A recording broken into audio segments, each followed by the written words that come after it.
I smell hospitality, and we get to talk about it. I'm Anthony. Welcome to No Vacancy Live. That's my friend Glenn. You're watching the #1 show in hospitality.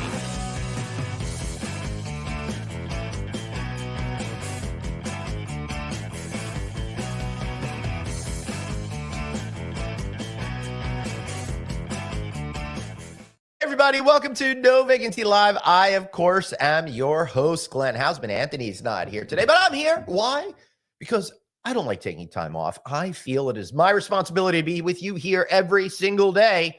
This would be an awkward time to say we're taking off next week. No new shows next week, but we're going to have a lot of best ofs. If you guys have a suggestion for a show that you really love this year that you'd like others to see, let me know. We'll post it next week. I might also have some special content planned as well. And don't worry, we will have an all new Friday night audit this Friday night, 5 p.m. with the incredible Bruce Ford of Lodging Econometrics. Apparently, he's going to be reading us some holiday stories while I probably have too much eggnog over there. So stick around for that. We'll also have a show on the 29th. I'm so excited today because I really enjoy working with different management companies and talking to them all the time and seeing what they're up to. And today, I've got Craig Stechman. He's with Dellisart Hospitality, or as an SVP of Business Development. I want to talk to them today because they got a lot of interesting things going off, including the direction of the company and the developments that they are working on. So let's welcome Craig to the show. Craig, great to see you. Happy holidays to you. Happy holidays to you, Glenn. How are you? I'm doing all right. I apologize for wearing more casual clothes today, but my house is so cold today that I can't get the heat working up all the way. So I'm freezing over here. Like if I touched your face with my hands, you'd be like, this is kind of crazy. I didn't think about it. We should have done the ugly Christmas sweater thing today. Oh, I really screwed that up. I probably have some in my closet. I didn't even realize that. But happy holidays to you. You're going to be taking some time off next week, I hope. It's funny working remote. I think I feel like I work 24/7 because if the phone rings and it's a client, I answer it, and yep. I just take time when I can. So it works out really well for me just to do the schedule that I'm doing. Yeah, it is funny. The thing about working at home, you'd think you would spend less time working, but I believe you're correct. I spend pretty much every waking hour that I'm not with my family working. That might just be a personal problem that I have. But the fact is, when you're there and your computer's right there, you don't have that separation from work. And it's real easy to have cheat time and just go back to it, even though you've sworn to yourself, I'm going to put the computer away or not answer the phone, right? Yeah, I was in a cabana in January in Maroma Beach in Mexico, right, drinking a cup of coffee, and I got a call, and I answered the call and talked to a client and got along great, and went upstairs and sent a DocuSign. Yep. My wife woke up, and I said, "I think we just paid for our vacation this week." Yeah, that's really awesome. I love that. So, yesterday we did a show with another gentleman from a management company, a president of a management company. We talked all about the operations side, a little bit about development, but I'm curious as to before we get into some more of the specifics, I'd like to get a report card from you on where you think your company was in 2023 when it comes to development, and how overall you feel the industry is doing with development, and what your perceptions of the state of the market are. Well, I heard one of your other folks talk about, the fact that, just getting financing is such a big problem right now. So right, Craig, and that's been a common theme here on No Vacancy. As we talk to all of these professionals over the last 6 months, that is a huge issue. Please continue. No, but we do something a little bit different. We're not as concerned with that right now as far as developing new projects or even acquiring hotels. I work really on the third party side of the business. We're a hotel owner and operator. We own and operate Hyatt brands and IHG brands, but we also serve almost every major brand out there because we do full management, which a lot of other companies do, of course, but we do something a little different. We actually can serve clients almost in an a la carte sense, in that if they just want remote sales, we have a great program called Hotel Sales Max. We can do that separately. We do revenue management. We're certified by all the major brands, so we handle over 50 hotels in revenue management now. We also do digital marketing, and we can bundle those services together, or we can offer them separately. But many owners really want to put their toe in the water and try to increase revenue, maybe through sales or revenue, but they don't want the whole full management package. And so Right. that And, gives us an advantage. yeah, and that's an interesting philosophy. I wish Anthony was here today because he was doing. He's got an organization where he trains people, right? Mhm. He gets them ready to manage their own hotels. He doesn't want to do it all, but it's really cool that you could go in there and with laser-like precision help out current owners and operators with specific areas that they might need a little bit more assistance or have lacked the budget for full-time personnel, particularly when it comes to that sales effort. I'm seeing a larger shift in general to organizations that handle sales for many, many hotels around countries, which creates an economy of scale and alleviating the local property of the needs to have as many personnel. So how are you seeing your clients and potential clients out there with this particular issue? Well, for example, Hotel Sales Max was really kind of born out of a need for our own company. Mhm. After COVID, so many salespeople were furloughed and went into real estate Yep. and pharmaceutical and pretty much other areas of business. And then when the demand started to come back, there was a real lack of good hotel salespeople out there. And we had the same problem with our own company. And we took a look and tried to find some solutions outside of our own company. And it just didn't really kind of like the business models that I saw. And, our CEO, Doug Artuzio, said, well, you've been in sales all your life. Why don't you create your own program? Right. And so we did. And our program serves not only the hotels that we own and operate, but now we're serving many other hotel owners, operators, REITs, the brands, that sort of thing. Because what we found was even if they could find somebody that was a good salesperson, that meant that trying to find somebody for their particular market perhaps was a real challenge. Yeah. And so they couldn't find well-trained people. And typically a lot of the smaller hotels, especially, they don't really have the bandwidth to train and manage salespeople, or really don't know how. And they don't have to pay the benefits. They don't have to pay, Right. any kind of incentives. And we handle all that for them. So it's kind of a win-win where, right now operators are so tight on labor. Yeah, totally. I have hotel owners that saying, I've been doing this for 30 years and I'm here picking up trash out of the parking lot and checking people in. Yeah, listen. So just for some of our younger viewers, obviously, COVID turned upside down the entire industry. And the only reason why I'm mentioning it now is because Craig is absolutely correct. A lot of people were let go during that time.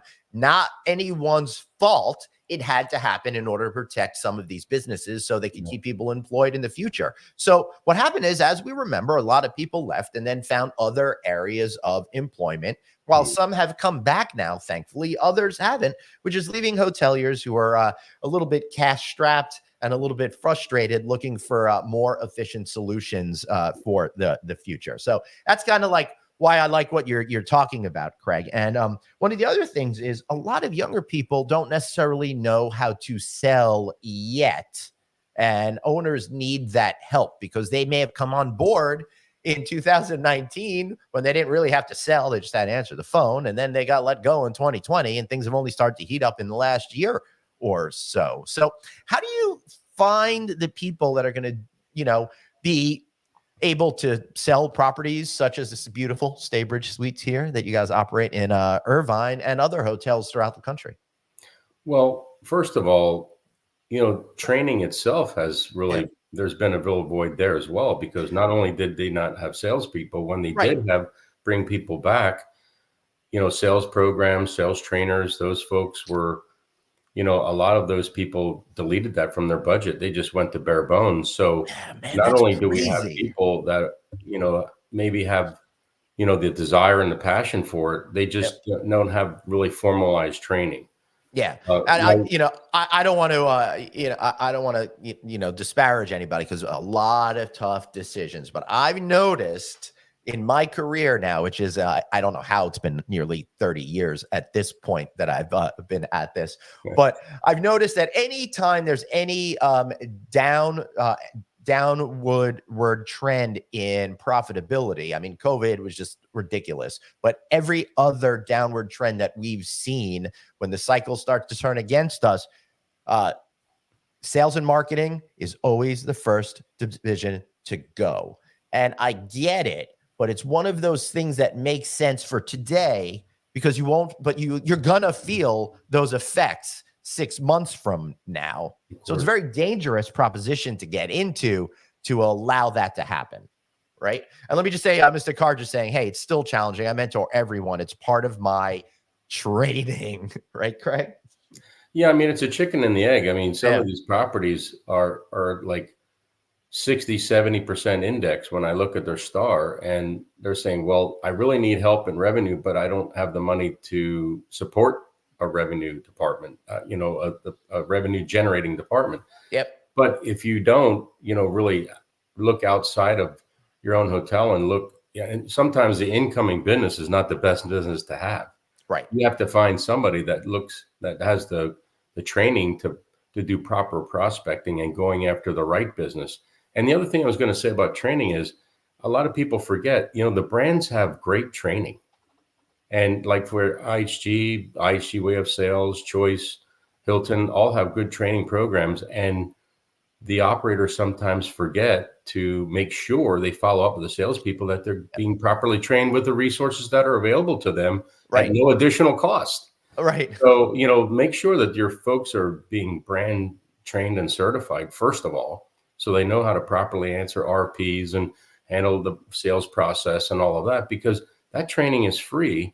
And on top of that, we do a lot of more, kind of in-depth training on prospecting and working multiple hotels in multiple markets. So, but, that's the first, my first question is, if you have a salesperson, they say, well, they really aren't doing a whole lot. And I said, well, who's training them? No one.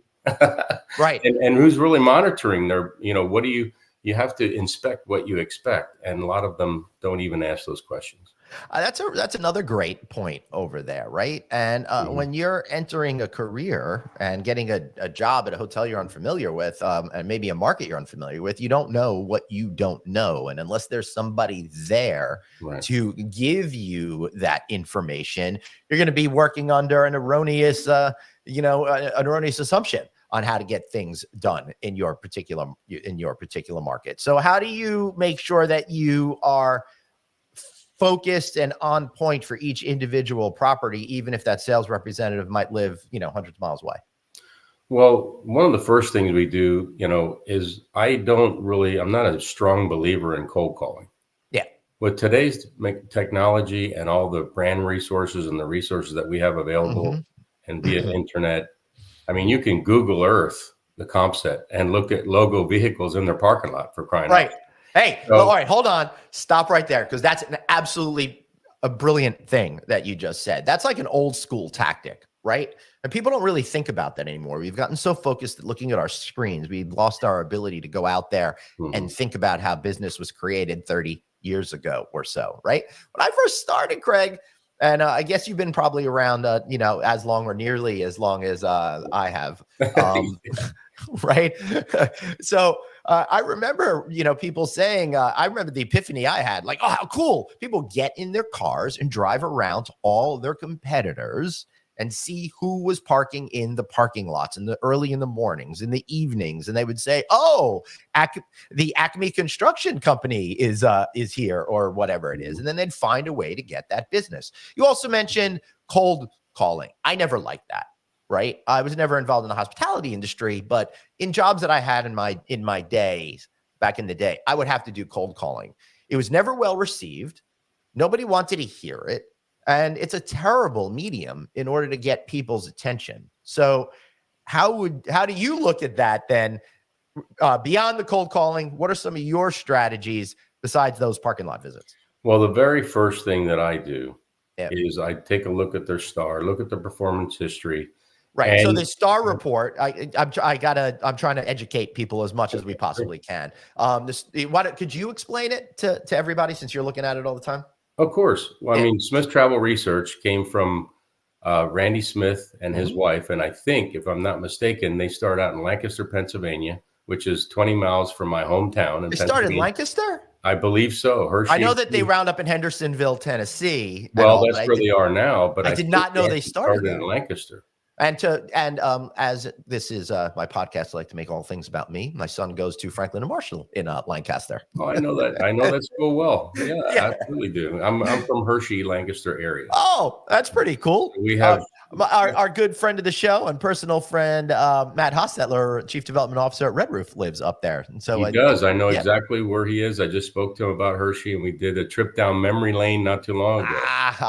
So I was kind of between Hershey. I worked for Hershey Entertainment Resort Company for 6 or 7 years. That's pretty cool. I started at Hotel Hershey. That was where I started my sales. No way. I stayed at Hotel Hershey. I'm sorry we're getting so off track. This is what I love about this show. I stayed at the Hotel Hershey back in the 70s, and I must have been 8, 9 years old at the time. And getting a complimentary chocolate bar when we checked in blew my mind. I thought that was the most incredible thing ever. And then going on the Hershey Chocolate World ride. Yeah. That was the best. When I was a DOS at the Hershey Lodge and Convention Center, pretty big hotel. It's over 600 rooms now and 100,000 square feet of space. We had an entire candy closet. And they had these 1 pound boxes of chocolate almond bars. And I could get into any appointment I wanted to, Harrisburg, Philly, no matter what. I remember I was executive at Exxon in Philly, and he knew that I worked for Hershey. He said, "Do you have chocolate bars?" I said, "I'll bring you a 1 pound box of golden almond bars." And they sent me up the elevator up to the executive suite, and this guy didn't even want to talk to me. He just wanted to open the chocolate bars. But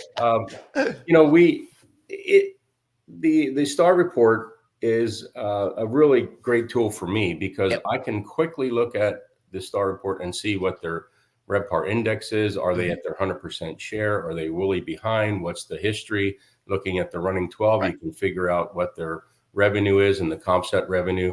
And you can find very quickly how much money are you leaving on the table by not even being at 100% share. Right. Then more importantly, in this sense that your question is, we look at the comp set very closely.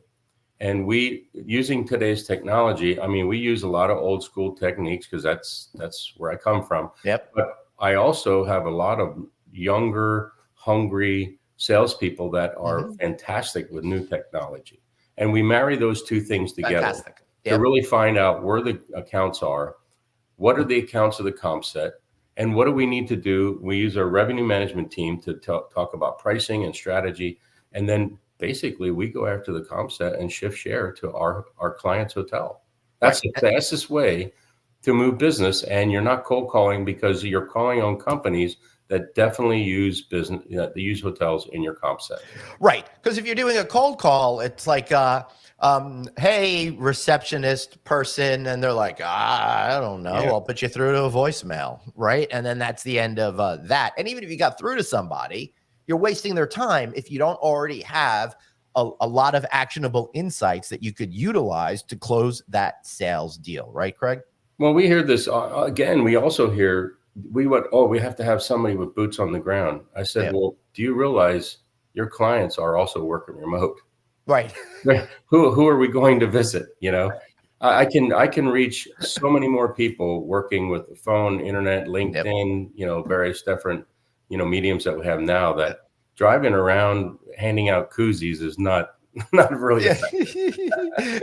I want to, although who doesn't love a good koozies, particularly if it's keeping my beer warm. I think I have about 300 of them. Cool on a hot day. Yeah. So, but you did bring up a good point. And I think generally in society and the hospitality industry, I think we all have a tendency to look at the shiny new thing, that new technology, that new way of doing things, and automatically discount what came before it. Like, that was never any good anyway. And then after we digest that new technology, I think we have a tendency to realize that we've lost something by just eschewing everything that came before. So I really love your idea of marrying the newer way of doing things and the current things that younger people know that older folks like us don't know, and sharing that the vice versa as well. Are there any other ways that you're seeing that you're able to bring some of your old school tactics to a new way of doing things? And of course, by using the Sales Max system? Well, I just want to go back to it. First of all, there is 4-step sales to the sales process, and most people don't even know what they are. Yeah. Secondly, I think today we forget about, hey, we're in the hospitality business. We're in the people business. We should be hospitable. Yeah. So what I'm seeing now is companies are just managing from accounting and spreadsheets and they forget about the value of creating a relationship with your clients. Right. Like, do you know anything about them? What are their interests? What are their passion? What are they trying to get accomplished? You marry all that together and you become valuable as a resource. Right. If you're just simply saying, I'm just selling a widget and how many widgets do you want today? It's just a very cold type of process that, in this business, as you well know, 30 years of being in this business, it becomes smaller and smaller and smaller because so many people and your reputation is everything. The one thing I realized is our business, it might seem large, but if you know the right people, then you can find a lot of success because it's not that big of a business. You do a few laps around the sun, going to the conferences and stuff like that. You get to meet all the players and establish relationships with them. So if I was a young salesperson, what's a good way for me to learn how to create long-lasting relationships that are going to yield me results? And no offense to younger people, but I find between what happened with COVID and the dedication to looking at screens constantly, because our society has shifted a lot in that way, that sometimes they don't know the nuances of person-to-person connections. Well, how do you create relationships in your personal life? Usually I just say whatever I want online that's opposite to their political views to piss them off. I'm sure that brings you a lot of good friends. It gets me views. Well, I guess, what I'm thinking is it's not that much unlike even like a dating thing. I mean, you put yourself out there. First of all, be passionate about what you do and show that you have passion and that you really care about your clients. If you're really interested about, oh my God, I saw the dog on your WebEx. That's really cool. And I have a similar breed I see you have cars on your back wall. I restore English sports cars, for example. Yep. So, I mean, it makes the business much more fun you're more valuable if you know your clients, not only your product and your service, but we're in the people business. And people want to do business with people they like. Right. And, the fact of the matter is I spent 5 seconds looking you up on your website, for example. Right. And now I would have that really good information that I could tell you about this amazing sushi place I went to off the strip that's got, that's getting the fish straight from Japan before the people on the strip goes. And you'd be totally into that. But conversely, if I told you my true feelings of Steven Tyler from Walk This Way Forward, I think we might have a fight. So, I'd know to stay away from that. Well, I mean, it's just, I think it really makes the business more fun if you really relax and try to enjoy yourself. And like you said earlier, it's a great point is, look, like I said earlier, there's so much technology. Do your homework. Yep. Look up the person that you're going to call on LinkedIn. Look at their company. Look at their website.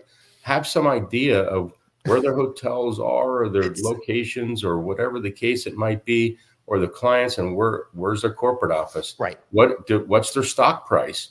I mean, those are all things that you come to the table and you already are building value by at least knowing something about your customer, their business, and maybe some things that they really enjoy doing. And conversely, if you don't do some of that and you come in looking like a fool or like you didn't do your homework, now all of a sudden you're not working at equity anymore. You've dug yourself a big hole and people are not going to pay attention to you as more or take you as more seriously as you should. One example I have, again, I'm not in hotel sales, but I deal with public relations professionals every single day. And I get pitches all the time for people that appear on the show, news, blah, blah, blah, all of that kind of stuff. 9 out of 10 do not bother to understand what I do for a living.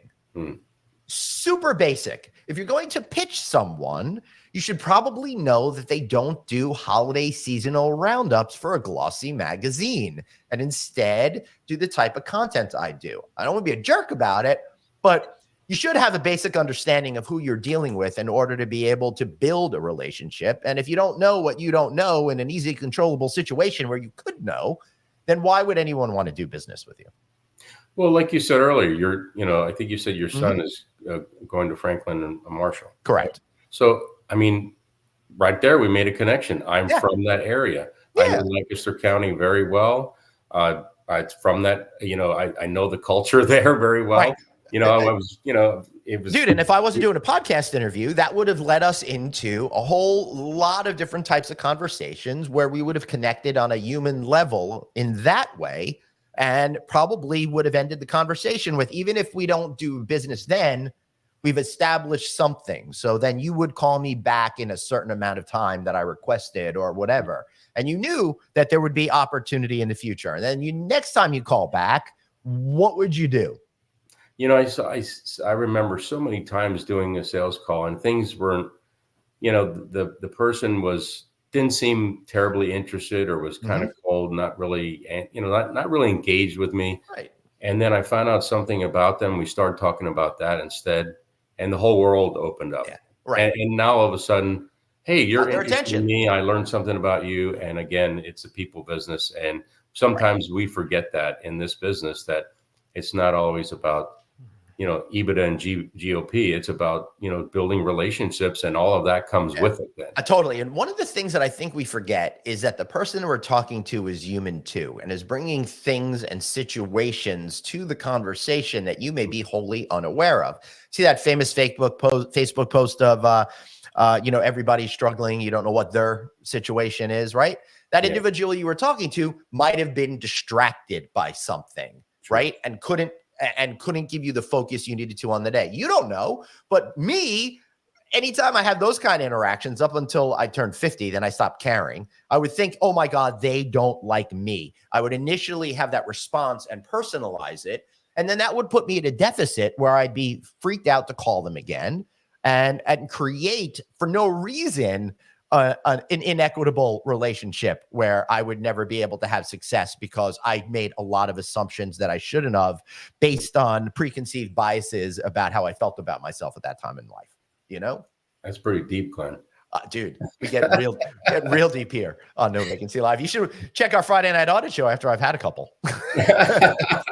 I'm in. Yeah. But I think that one of the important things about sales, though, is really understanding that human psychology, right? Yeah. So you're able to bond with people over those things. But if you don't really understand the full picture of how somebody may or may not be in the condition that they're in and all of those little nuances, then you're going to have trouble. Like, I had one instance with a client I'm working with, and I'm trying to connect him with a hotelier. They didn't have a very good situation with this company going on. And I could tell that I thought that this individual was probably personalizing things that they didn't need to. And I'm like, I bet dude doesn't even remember you, right? I know you think so, but I bet it was just whatever interaction you had was just boom, boom, boom, out of sight, out of mind. A few months have gone by. They don't know. So give it a try. And boom, it worked. Guy didn't remember who he was. And this kid spent all this time worrying that he did something wrong when the answer was something completely different. And it's not just sales. I mean, revenue management, right. Digital marketing. We do the operations folks, revenue management. We have clients that came back to us and decided to do full management with us because they love their revenue manager, because it's somebody that they value. Right. And they said, look, this Lisa is so great. And, not only is she smart and she does a great job with revenue management, but she's really knowledgeable about the market. And we talked Mhm. about some other things. And she said, if that's the kind of quality of the folks that you have, I think we should really consider full management and bring your operations team in and get to know them and those folks, because it's all about relationships, whether you're in sales, you're in a formal sales role or not. It's all about connecting with people. And, you got to remember in what I do is that, frankly, most of my clients are all connected in some way.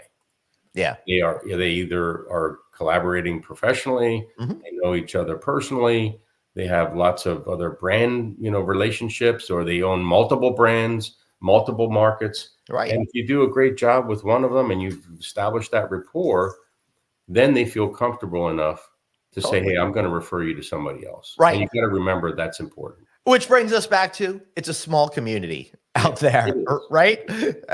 We could go round and round on There's on only that. 40,000 hotels, so it's pretty small. Right. Yeah. I think that before we start to go, I want to talk to you a little bit about extended stay and how important that's been to your company.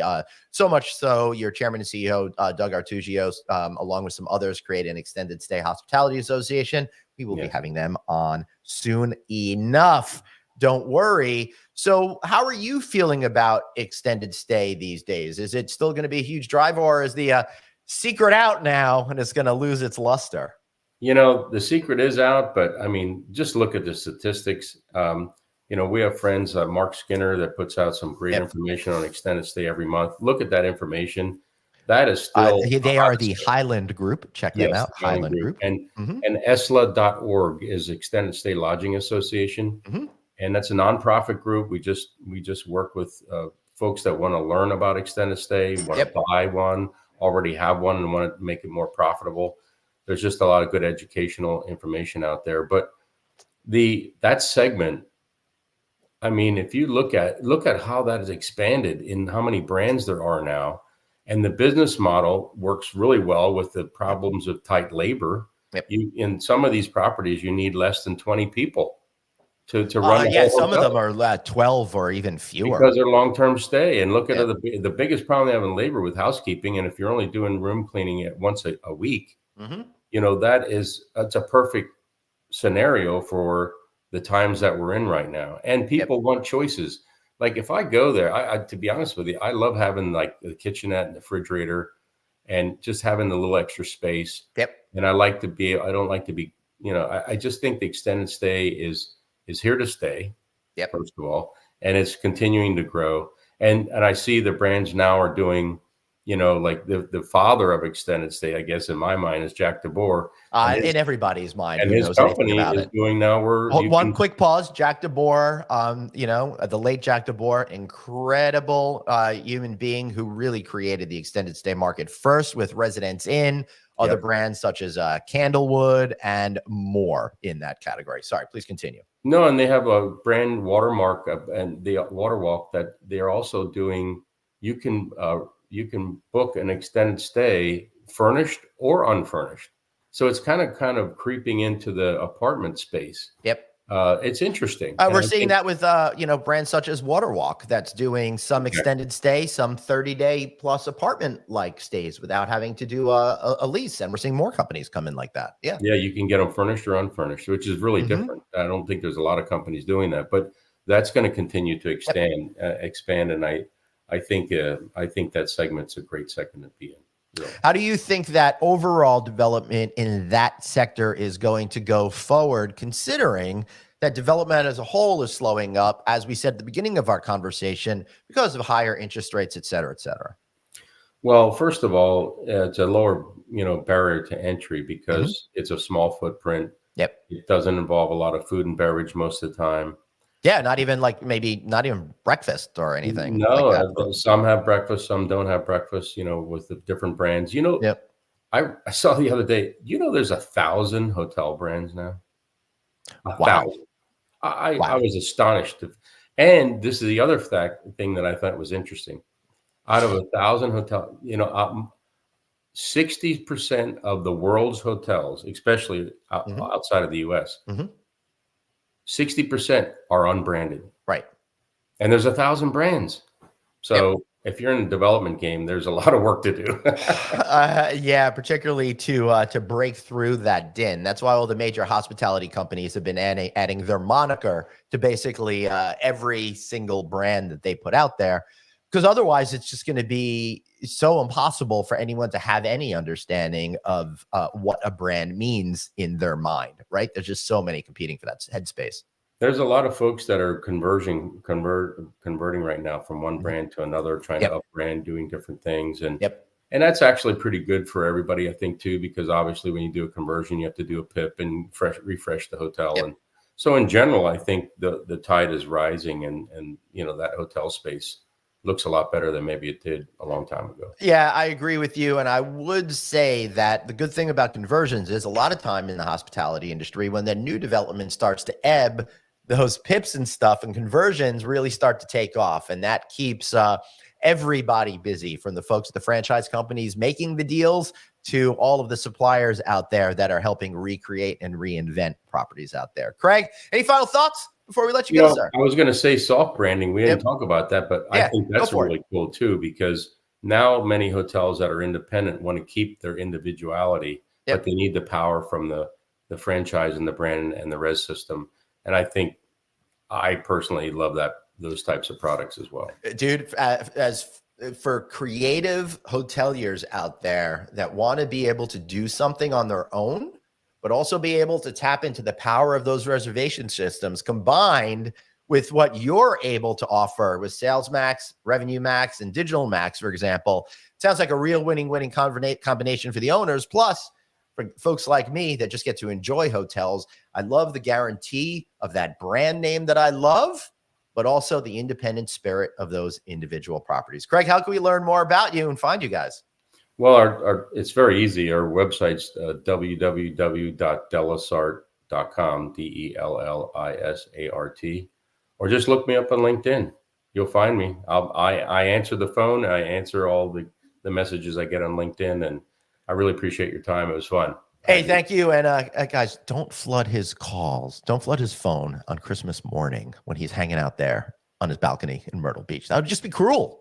I'd be very proud to say I booked a piece of business on Christmas. I don't Dude, know my seriously. wife would, but I would tell people about it. Listen, I'm sure she was delighted that you were able to pay for that Mexican vacation. Why not, have an eggnog and close the deal on a Christmas day? That would be the best present Santa could give you, right? It's amazing how much our families know about our business. Yeah, and I want everybody to know I'm very sad. I did not close 8 pieces of business during Hanukkah, so I'm really broken up. You better get busy, and I'm ready to have my cocktail shaker ready for your Friday night audit. So yeah, man, you should come on you should come on sometime, and do that with us. Yeah. All right, Craig, thank you so much for being here. I want to thank all of you guys for being here today. Remember, you can follow us, text the word hotel to 66866 in order to get subscribed to our Sunday night newsletter. Of course, follow us wherever you are: Facebook, Instagram, LinkedIn. All of our shows are at novacancynews.com. Thanks for watching. We'll be back tomorrow with our final new show of the year. What's in store for it? I don't know. You'll have to tune in and find out. See you then. And remember, you've got one life, so blaze on. See ya.